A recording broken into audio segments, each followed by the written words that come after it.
Suzanne Barron here, founder of Christ to True Light. I want to read to you the parable of the weeds, parable of the sower. Matthew 13:36 through 42. Now it says, Then he left the crowd and went into a house.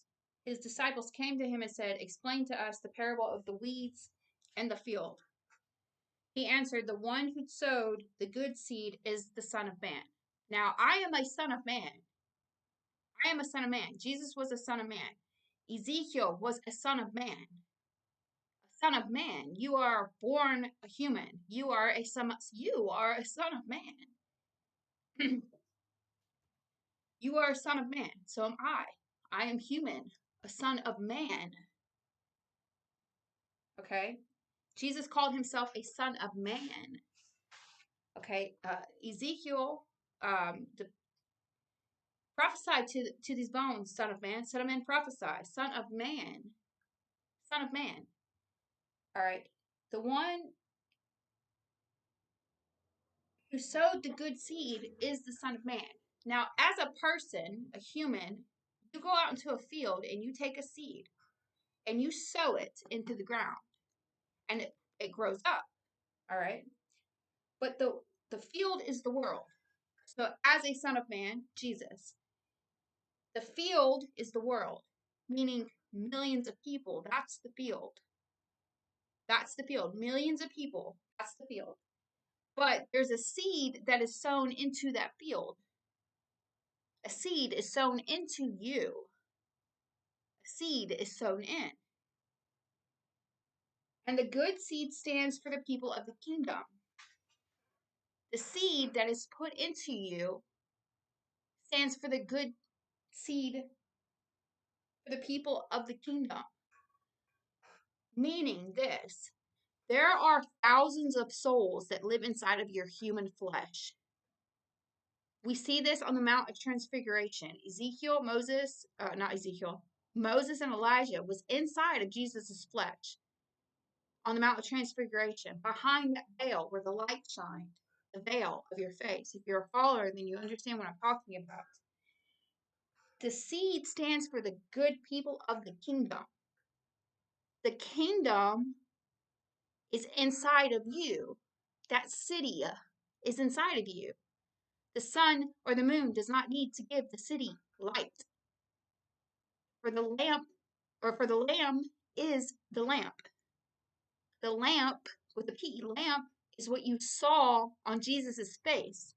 That big, bright, shiny light that was inside of that most holy place, behind the veil of Jesus' face.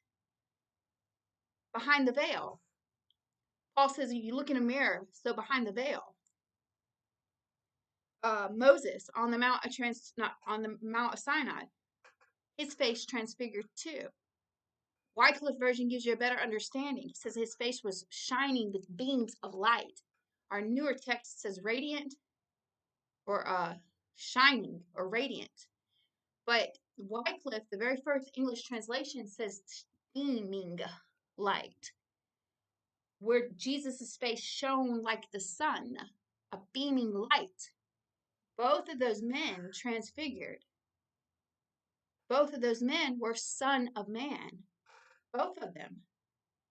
I am a son of man. So are you. You're human, right? All right. The good seed stands for the people of the kingdom. Those seeds are being placed inside of you. If you listen to my message, you understand what I'm saying. The Illuminati. Those hidden secret society. Jesus said, you pray in your closet. What your Father sees in secret will be rewarded in secret. The secret place. It's inside of you. The many members of the Illuminati are the many members of the body of Christ. And they live in you. Now, Jesus did preach a message about a kingdom on earth as it is in heaven.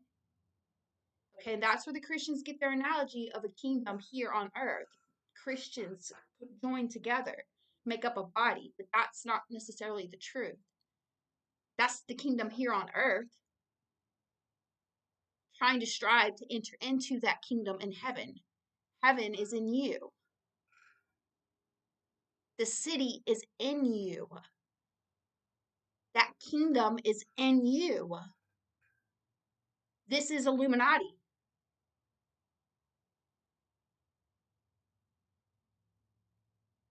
The weeds are the people of the evil one, demons. He said, pluck it out, cut it off.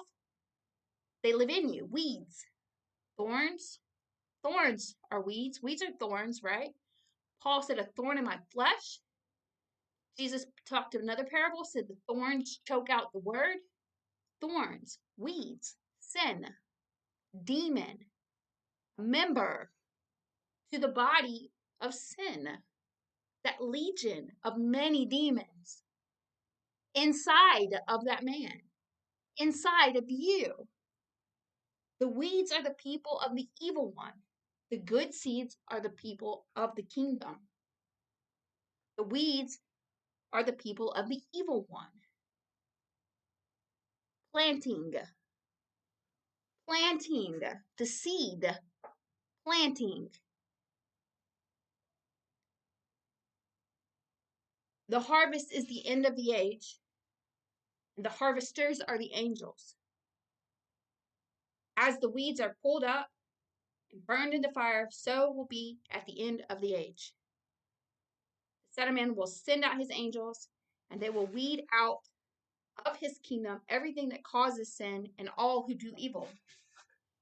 Everything that causes sin. Demons are what causes sin. Demons cause sin. They are the body of sin, the members of the body of sin. If you are sinning, that is because you have a demon in you. The characteristics of that man in Mark 5, he was cutting himself night and day, as attempted suicide. He wore shackles and chains. Mark 5, shackles and chains, that would be an inmate, a drug addict. Somebody was aggressive. He was aggressive, probably beat his wife if it was today. Okay, he broke free of those chains. That would today would be an escaped prisoner. It takes a brave soul to escape prison these days. You would carry a gun, and you would probably murder for your freedom today. That's all sin. Mental health, cutting himself, attempted suicide. That's all sin. That's all sin. Legion was the cause to that man's sin. When that legion exited that man's body and entered into those pigs, he was healed in his right mind. He was no longer sinning. He was healed of his sin, healed of his mental health, healed of all of that, clothed in his right mind. Where was his sin at when he was healed? It was inside a herd of dead pigs at the bottom of the sea. That legion was the cause to that man's behavior. Sin. Where was the legion? He was inside that man. He lived inside that man, inside that kingdom that is inside the man, inside of you. A legion belongs to a kingdom. It's 1,000 to 6,000 soldiers that belong to a king and a kingdom. And that kingdom of sin was inside the man.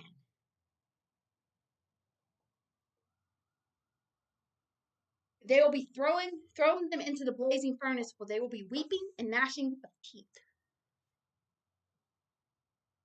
Paul said, a thorn in my flesh was given to me.